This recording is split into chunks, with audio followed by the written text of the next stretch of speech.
The story begins with Emily and Matt, a married couple living what appears to be a peaceful and ordinary suburban life with their 2 children. Their teenage daughter, Alice, has a rebellious attitude and prefers to stay in her own world, while their son, Leo, spends most of his time glued to screens and technology.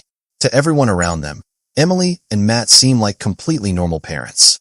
However, their children have no idea that their seemingly boring mom and dad once lived very different lives. Years ago, Emily and Matt were highly skilled and deadly CIA agents. They left that dangerous world behind and disappeared into a quiet life to keep their family safe.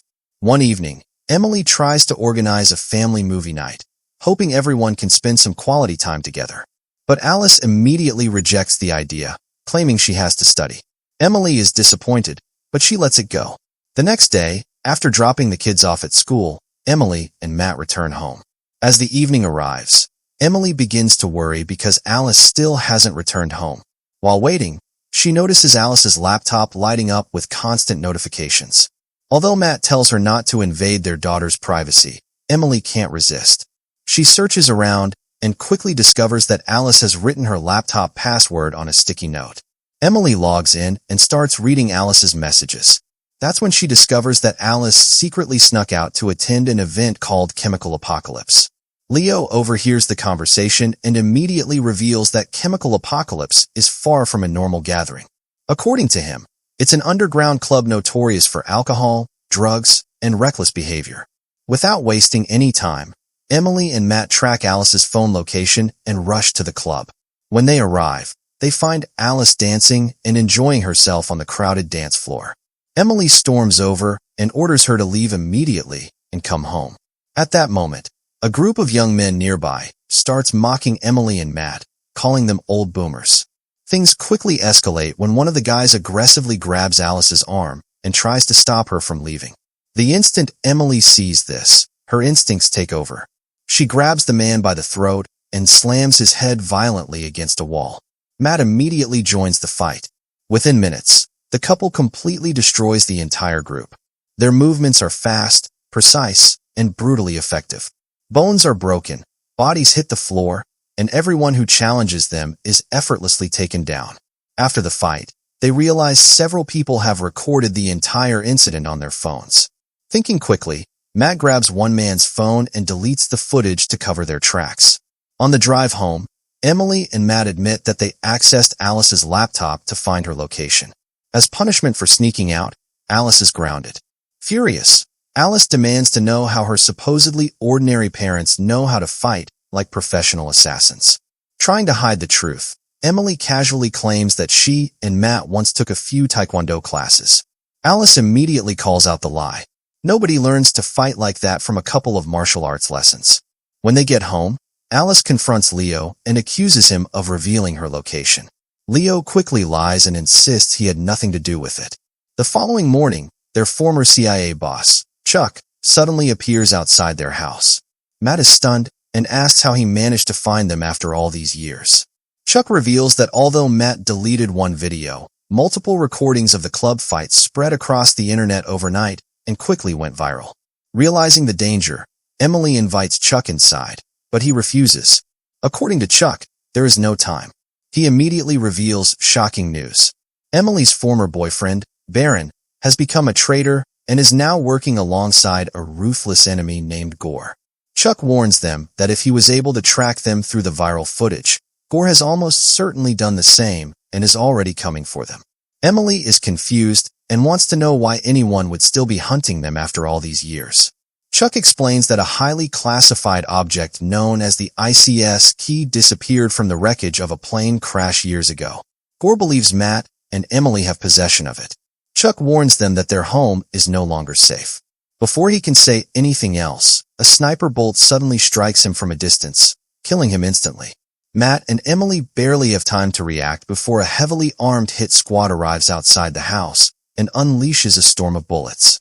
Fortunately, Alice and Leo are still at school. Matt and Emily run back inside and take cover. Then they realize something horrifying. If the assassins know where they are, the children could be next. Without hesitation, they rush to the garage. Thinking quickly, Matt rigs one of their cars by locking down the accelerator. The vehicle bursts through the garage door and crashes directly into the attacker's vehicle. Using the chaos as a distraction, Matt and Emily jump into a second car and escape. The hit squad quickly recovers and begins chasing them. As the high-speed pursuit continues, Emily desperately asks how they can convince these people that they don't have the ICS key. But then she notices Matt's expression. Immediately, she realizes the truth. Staring at him in disbelief, she shouts, "Are you insane? You actually took it." Matt finally admits everything. He reveals that he stole the ICS key because he couldn't risk it falling into the wrong hands. He also confesses that he hid it at Emily's mother's house because her security system is stronger than anywhere else. Meanwhile, the enemy vehicle continues gaining on them. Thinking fast, Matt grabs bottles of Diet Coke and Mentos. He combines them to create a powerful makeshift chemical explosion and throws the mixture toward the pursuing car. The sudden blast blinds the driver. The enemy vehicle loses control and crashes directly into a massive truck.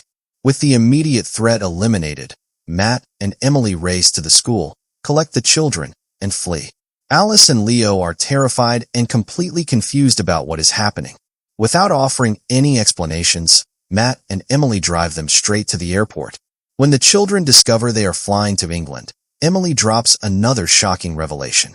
She tells them they are going to visit their grandmother. Alice explodes with anger. For years, she had been told that her grandmother was dead. Now she demands to know how many lies her parents have been hiding from them. Matt does his best to calm everyone down and somehow manages to keep the family together. During the flight, Emily insists that they should finally tell the children the truth about their past. Matt disagrees, believing the timing is still wrong. The next day, the family lands in London using fake passports. From the airport, they board a shuttle bus that takes them to a huge parking area. As they step off the bus, Emily intentionally bumps into a random man and skillfully steals his car keys without him noticing. She secretly hands the keys to Matt. Moments later, Matt pulls up in the stolen car. When the children ask where he got it, Matt casually claims that he rented the vehicle. But what Matt and Emily don't realize is that one of Gore's operatives is sitting on the same shuttle bus. Without drawing attention to himself, he secretly sends their location directly to his boss. At the same time, Baron's facial recognition software at the airport identifies them as soon as they arrive. Baron has spent the last 15 years obsessively searching for the ICS key. After receiving the alert, he immediately begins planning his next move. Looking at the information, Baron tells his team, "Forget about capturing the parents. They're too experienced. Follow the kids instead. They're teenagers. Sooner or later, they'll make a mistake." The moment the family gets into the stolen car, Matt and Emily take away Alice and Leo's phones and snap the SIM cards in half to prevent anyone from tracking them. Unfortunately, the vehicle is running low on fuel, and Leo is complaining that he's starving. With no other choice, they stop at a nearby gas station. While Matt fills the tank, he hands the children some cash and tells them to buy snacks. Inside the store, Alice and Leo begin quietly discussing everything that has happened. They already know the passports their parents used were fake. Curious, Alice grabs Leo's gaming device and connects it to the station's Wi-Fi. She searches for the name written on one of the passports, Jeffrey Baker. The results shock them. The Real Jeffrey Baker died in 1952. At that moment, both kids become completely convinced that their parents are criminals. Outside, Matt and Emily are discussing their next move when Gore's hitmen suddenly appear and surround them. At the same time, Baron receives the location ping and realizes exactly where they are. Before the attackers can even open fire, Matt reacts instantly. He grabs the gas pump nozzle, ignites a lighter, and turns it into a makeshift flamethrower. A wall of fire blasts toward the enemies, forcing them back. Emily quickly disarms one of the attackers and begins taking down the rest. Inside the convenience store, Alice and Leo stare through the windows in complete disbelief as their ordinary parents suddenly transform into unstoppable fighters. Within minutes, the entire group of attackers is defeated. Matt rushes the children back into the car and accelerates away from the station. Further down the road, however, Baron and his team are already heading straight toward them. Thinking quickly, Matt notices a massive truck carrying heavy steel pipes. He fires at the truck's restraining chain. The chain snaps apart. Instantly, dozens of steel pipes tumble onto the road, creating a giant obstacle that completely blocks Baron and his team. Furious, Baron can only watch as the family escapes. Inside the car, Alice and Leo demand answers. This time, Matt finally decides to tell them the truth. "We're not terrorists," he says. "We're CIA agents. And this entire situation started 15 years ago." 15 years earlier, Matt and Emily had been assigned a mission to infiltrate the mansion of a dangerous terrorist named Gore and steal the ICS key, a powerful master drive capable of controlling some of the world's most critical security systems. The operation took place during a birthday party for Gore's son. Using her skills, Emily secretly collected Gore's fingerprints and recorded his voice. With those security credentials, she gained access to his private office and successfully stole the key. Unfortunately, the alarm system was triggered. Security forces flooded the building. Despite overwhelming opposition, Matt and Emily fought their way through the guards and escaped with the key. Afterward, their boss Chuck delivered them to Baron, who at the time was Emily's former boyfriend. Baron had arranged a private jet to transport them safely. During the flight, Matt was in a celebratory mood. That was when Emily revealed something life-changing. She was pregnant. Matt was overjoyed by the news. Moments later, however, Emily suddenly felt sick and headed toward the restroom. Before she could reach it, one of the flight attendants pulled out a gun and demanded the ICS key. Matt immediately tossed the key into the air as a distraction. The move created an opening. Emily lunged at the attacker. A violent struggle followed. During the fight, a stray bullet struck the pilot. The aircraft instantly lost control and began diving toward the ground. The rogue attendant grabbed a parachute and the ICS key, hoping to escape. However, as the plane scraped against a mountainside, the impact ripped open part of the aircraft. The attendant was sucked out of the plane along with the key. With the aircraft only seconds away from crashing, Matt made a desperate decision. He secured the last parachute onto Emily and told her to survive and take care of their child. Emily refused to leave him behind. Instead, she wrapped her legs around his waist and held onto him. Together, they jumped from the doomed aircraft. After safely reaching the ground, they realized their lives could never return to normal. The world believed they had died in the crash. Rather than reveal themselves, they chose to disappear completely and start new lives as ordinary people to protect their future child. Back in the present, Leo thinks the entire story is the coolest thing he has ever heard. Even Alice can't help being impressed. Then Emily suddenly remembers something important. She turns toward Leo and asks, "How did you get online?" Leo nervously admits that he used his gaming device. The realization hits them immediately. They have been tracked. Without hesitation, Matt grabs the device and throws it onto a passing truck to eliminate the signal. Meanwhile, Baron arrives at the gas station. While examining the aftermath, he notices a tattoo on one of the dead operatives. Immediately, he recognizes it as the mark of Gore's organization. Baron realizes Gore's men are already pursuing the family. The following morning, Matt drives everyone to the estate of Emily's mother. Emily and her mother have not spoken in years. When the children see the enormous mansion, they are stunned. They begin wondering if their grandmother is some kind of royalty. As Emily approaches the entrance gate, a gunshot suddenly echoes through the property. Standing nearby is Jenny, their grandmother, casually practicing her aim by shooting at a bird. Emily is surprised to discover that Matt has secretly been sending Jenny photographs of the children for years. Matt wants to retrieve the ICS key and leave as quickly as possible. Jenny, however, deliberately slows things down. A moment later, Jenny's boyfriend Nigel appears. To everyone's embarrassment, the couple immediately begins passionately kissing in front of the entire family. The awkwardness becomes unbearable. Trying to change the subject, Matt asks Nigel to give the children a tour of the property while the adults talk privately. Elsewhere, Baron continues tracking the gaming device. Soon, he realizes Matt tricked him. However, one of his technicians reports that they successfully traced the stolen vehicle to a massive estate. When Baron checks the records, he discovers that the property belongs to Jenny, a legendary former MI6 operative known for being extremely dangerous. Baron immediately informs his team that entering the estate will require special authorization. While reviewing Jenny's file, he notices another detail. Emily is Jenny's daughter. For reasons of his own, Baron chooses not to share that information with the rest of his team. Inside the mansion, Nigel proudly shows off various spy gadgets and constantly boasts about his secret agent training. Alice quickly loses interest and wanders away from the tour. Meanwhile, deep in the basement, Matt reveals that he hid the ICS key inside this house 15 years earlier. Jenny is furious.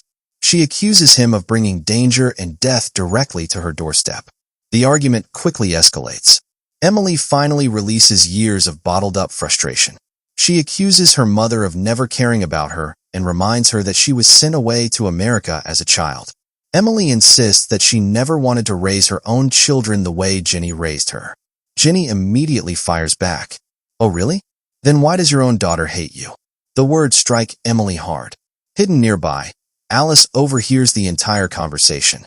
For the first time, she sees her mother crying. Guilt washes over her. Realizing how unfair she has been, Alice steps forward and confronts Jenny. "I don't hate my mother," she says firmly.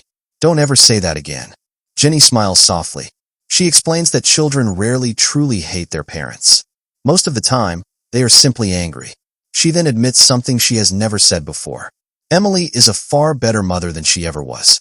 Suddenly, a massive explosion shakes the entire estate. The front gates are blown apart. A large force of heavily armed attackers storms onto the property.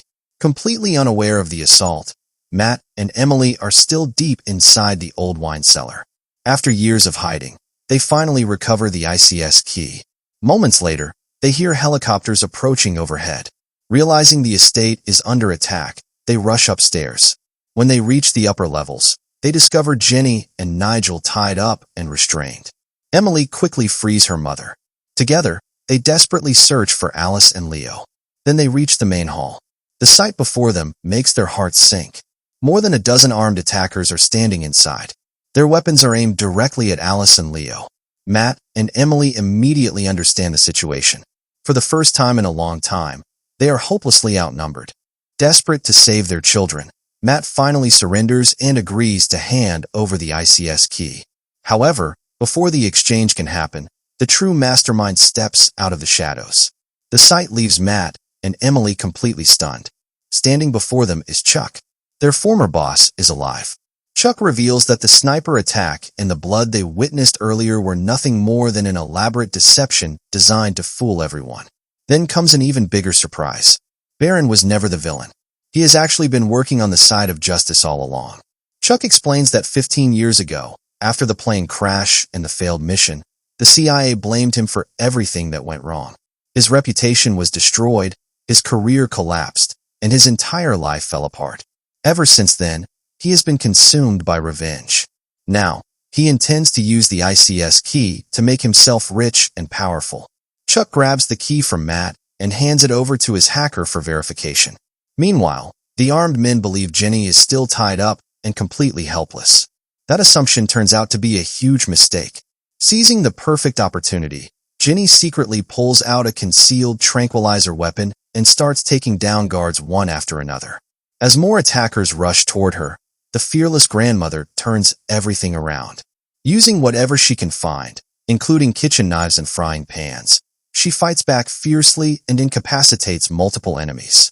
During the chaos, Nigel is struck by a bullet and seriously wounded. With the attackers distracted, Matt and Emily launch their own counterattack. The two begin fighting through the remaining enemies with incredible skill and efficiency. But just as they start gaining the upper hand, Chuck points a gun directly at Alice and Leo. Matt and Emily are immediately forced to stop.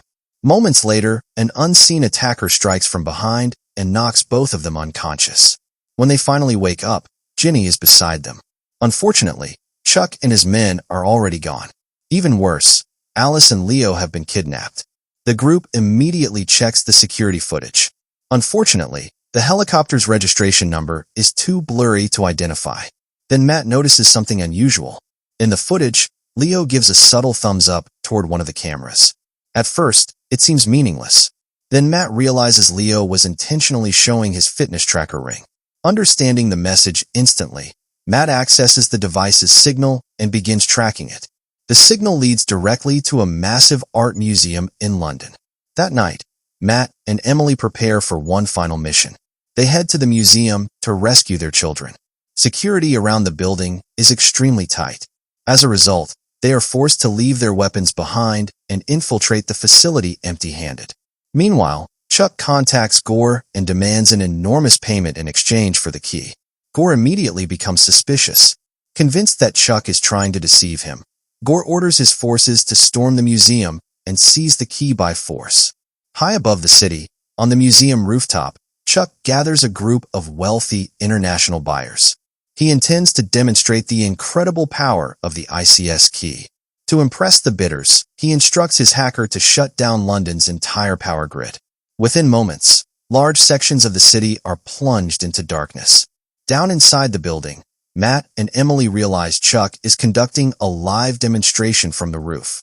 At the same time, they notice Gore's operatives entering an elevator. Quietly and carefully, they slip inside behind them. Back on the rooftop, Chuck continues showing off. To further prove the key's capabilities, he orders the hacker to open the massive flood barrier protecting the city from rising ocean waters. Immediately, alarms begin sounding across the Naval Command Center. Panic spreads as officials realize the barrier has been compromised. The potential consequences are catastrophic. The international buyers are amazed by the demonstration. One of them immediately agrees to purchase the ICS key for $250 million. Just as the deal is about to be completed, Baron and his elite team suddenly storm the rooftop. Emily initially believes Baron has arrived to arrest them. Instead, Baron reveals the truth. After years of investigation, he finally uncovered evidence proving that Chuck was the real traitor. Baron offers to work together with Matt and Emily to stop him once and for all. Without hesitation, the three sides join forces and charge toward the auction area. Realizing that the situation is collapsing around him, Chuck grabs Alice and Leo and escapes toward the waterfront. As Baron's team becomes locked in a massive gun battle with multiple hostile groups, Matt and Emily pursue Chuck. On the streets below, Gore's remaining operatives surround them. Suddenly, several green laser sights appear on the attackers. The dots settle directly on their heads. Hidden far away, Jenny is providing sniper support. The sight of the laser beams terrifies the attackers. One by one, they drop their weapons and surrender. Taking advantage of the situation, Matt and Emily steal motorcycles from the defeated operatives and continue the pursuit. After weaving through enemy forces and navigating dangerous obstacles, they eventually seize a speedboat and continue chasing Chuck across the water. Meanwhile, Nigel spots Chuck's hacker attempting to escape with the ICS key. Without hesitation, Nigel crashes his vehicle into the hacker's car. After stopping him, Nigel successfully recovers the key. Working together with Jenny, he begins using the system to close the massive river flood barrier before disaster strikes. Out on the river, Matt and Emily finally catch up to Chuck's speedboat. They leap aboard and begin throwing Chuck's men over the side. As the battle unfolds, they notice something alarming. The enormous steel flood barrier is rapidly closing directly in front of them. They are heading straight toward it. Realizing the danger, Matt and Emily quickly place life jackets on Alice and Leo. Then they throw the children safely into the water before the collision. With their children out of danger, the two turn their full attention toward Chuck. Together, they overpower him and bring the fight to an end. As the barrier closes completely, there is almost no time left. At the very last second, Matt and Emily dive into the river. Chuck is left behind. Before he can react, his speedboat crashes directly into the massive steel barrier. A tremendous explosion erupts across the water. The boat is completely destroyed. Chuck's reign of betrayal finally comes to an end. A short time later, Matt and Emily emerge safely from the river. Relieved beyond words, Matt praises Leo for his quick thinking and clever use of the tracking device. Emily embraces Alice tightly, overcome with emotion. Years of fear, secrets, and misunderstandings finally begin to fade away. At the same time, Emily turns toward Jenny. For the first time in years, mother and daughter put aside their differences. Emily embraces her mother, finally allowing old wounds to heal. After years of running, hiding, and fighting for survival, the entire family is finally together again. They are safe, they are reunited, and they are finally happy. With their enemies defeated and the future ahead of them, the incredible journey comes to an end. If you enjoyed this story, don't forget to like, share, comment, and subscribe to the channel. Thanks.